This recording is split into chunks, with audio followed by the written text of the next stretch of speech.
ভগবানের আরাধনাই কেন শ্রেষ্ঠ? পরমেশ্বর ভগবানের আরাধনাই জীবের নিত্যধর্ম ও কর্তব্য। তা না করে জীব কখনো সুখী হতে পারে না।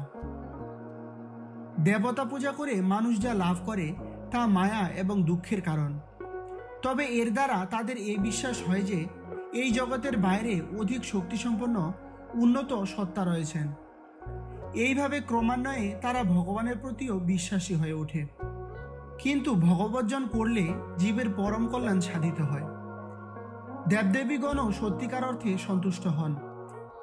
কারণ পরমেশ্বর ভগবান যদি বৃক্ষ হন, তাহলে দেবদেবীগণ তার শাখা প্রশাখা স্বরূপ।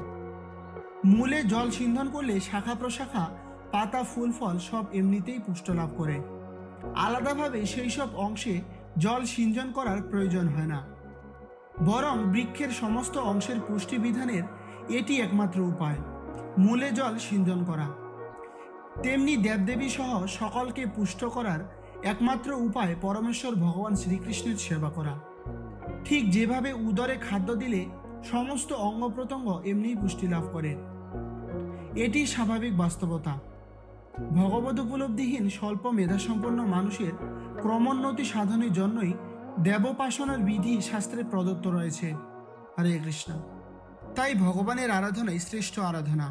শাস্ত্রে বলা হয়েছে, ঈশ্বর পরমকৃষ্ণ সচ্চিদানন্দ বিগ্রহ অনাদির আদি গোবিন্দ সর্বকারণেরও কারণম।